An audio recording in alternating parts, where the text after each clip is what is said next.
16h22, nous avons en visuel avec nous Linda Caron, porte-parole de l'opposition officielle en matière d'aînés. Bon après-midi, Madame Caron. Bon après-midi, Monsieur Pierre. Ça va bien? Très bien, et vous-même? Oui, moi ça va toujours bien, même quand ça va mal, Madame Caron.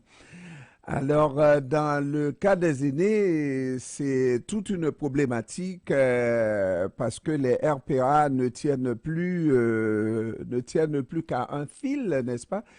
Euh, oui, Effectivement, avec comme on l'a vu là, plus de 2500 personnes aînées qui ont perdu leur place, leur logement finalement dans des RPA de différentes grosseurs partout au Québec, hein, beaucoup à Montréal, même qu'on n'a pas probablement l'ensemble du portrait puisqu'il y a 2 CIS qui n'ont pas répondu à l'enquête qui a été menée par la QRP. Et donc, c'est vraiment tragique ce qui se passe parce que ces personnes perdent leur place en RPA, doivent souvent changer de quartier à Montréal, peut-être d'arrondissement. En région, ces personnes doivent carrément changer de village ou de municipalité parce que elles doivent se retrouver une autre place et donc elles perdent leur repère, elles perdent le réseau des personnes qu'elles connaissent, avec qui elles vivent ou même des proches aidants qui viennent les voir et qui doivent continuer qui doivent rester dans leur résidence et hmm. donc se retrouvent à être très loin des personnes aînées qui sont obligées d'être relocalisées. C'est vraiment une grande problématique et on n'a pas l'impression que la tendance est freinée et qu'il se fait quoi que ce soit pour freiner la tendance, Alors malheureusement. donc, ça vient ajouter une problématique à la grosse problématique qui est déjà bien connue, qui est l'indisponibilité de résidences pour petites bourses de logement pour des personnes en difficulté, n'est-ce pas? Et les aînés ne méritent quand même pas ça, parce que c'est quand même des gens qui ont travaillé toute leur vie Absolument. et se retrouver au soir de leur vie, justement, avec une problématique comme ça, alors que le problème a été annoncé maintes et maintes fois je parle des RPA qui ont de la difficulté pour leur Oui, part. tout à fait. C'est pas la première fois qu'on entend parler de RPA parce qu'avec les centaines qui ont fermé, on en parle chaque fois. Et Monsieur Pierre, au mois de février 2023, j'ai déposé devant une commission parlementaire, la commission des relations avec les citoyens à l'Assemblée nationale, j'ai déposé un mandat d'initiative pour demander au gouvernement de se pencher sur la question des fermeture et conversion de RPA parce qu'on voyait que c'était vraiment, ça s'accélérait. Et donc, j'aurais aimé qu'on puisse faire une commission parlementaire quelques jours, recevoir les personnes qui travaillent sur le terrain, des propriétaires de RPA, les personnes qui travaillent dans les RPA et des résidents aussi ou des comités de résidents pour qu'on puisse voir quels sont les enjeux et ensuite que le gouvernement puisse trouver soit élaborer des programmes qui conviendraient ou qui permettraient aux RPA de continuer leurs opérations et aux personnes de rester dans leur logement en toute quiétude. Malheureusement, les 3 députés de la CAQ qui étaient à cette commission parlementaire ont carrément refusé que la commission se dote de ce mandat, en fait, et puis étudier la question. Et je n'ai jamais compris pourquoi. Je me suis dit peut-être que la ministre avait quelque chose qu'elle préparait dans ses cartons et qu'elle allait nous annoncer un programme et qu'elle ne voyait pas la nécessité de faire une commission parlementaire sur le sujet. Malheureusement, ça fait près d'1 an. Il n'y a rien qui a été fait. Et puis, la situation se désagrège. Et comme vous l'avez si bien dit, les personnes aînées ne méritent pas de se retrouver dans une situation comme ça à l'âge où elles sont rendues. Elles ont besoin de quiétude, de sérénité, d'interaction sociale avec les personnes qui vivent dans la même résidence ou avec d'autres personnes qui viennent les visiter. Alors, c'est vraiment tragique et triste ce qui se passe et on devrait mieux traiter les personnes aînées au Québec. Dites-moi, Madame Caron, pour une fois, les oppositions peuvent s'entendre et réaliser cet objectif-là seul entre les oppositions et mettre le gouvernement devant le fait accompli, non? Ben, en fait, quand j'ai déposé le mandat d'initiative, les autres députés d'opposition qui étaient présents ont appuyé mon mandat d'initiative, mais au sein d'une commission parlementaire, le parti au pouvoir est toujours majoritaire. Et même si on pouvait faire quelque chose dans la salle de l'Assemblée nationale avec tous les députés présents, la CAQ a une super majorité. Et ce qui arrive avec un gouvernement qui a une super majorité, même si toutes les oppositions se mettent d'accord et que tous les députés de l'opposition votent pour faire avancer quelque chose, si le gouvernement s'y refuse, avec 89 députés sur 125, eh bien, le gouvernement fait vraiment ce qu'il veut faire et ne fait pas ce qu'il ne veut pas faire. Mhm. Maintenant, étant donné l'urgence de la situation, il doit se passer quelque chose parce que du côté du pouvoir, on n'en parle pas du tout. C'est comme lorsqu'on a commencé à parler de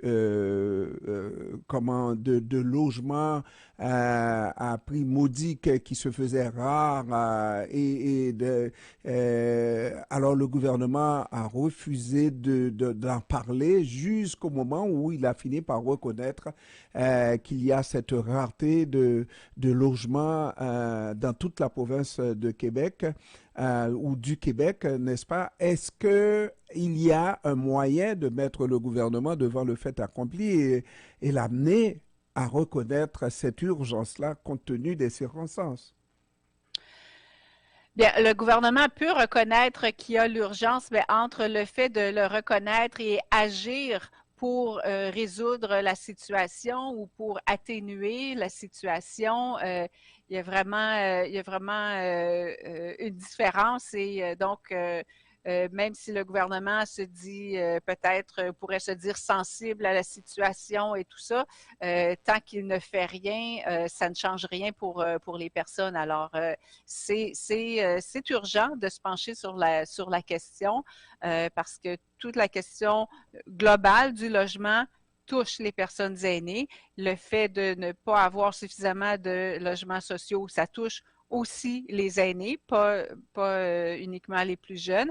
Et les personnes, vous savez, une personne, prenons l'exemple d'une dame qui est veuve, qui vit seule depuis un certain temps dans sa maison, et puis à un moment donné, arrive à un âge où elle ne peut plus l'entretenir, elle n'a plus la force, l'énergie, vend sa maison, va vivre dans une RPA, elle veut avoir une tranquillité d'esprit, puis pourquoi elle ne va pas, si elle est toujours autonome, et pourquoi elle ne va pas dans un appartement ordinaire? Mais c'est parce que la RPA répond à un besoin de sécurité, puis un besoin de socialisation aussi avec les autres personnes qui y résident.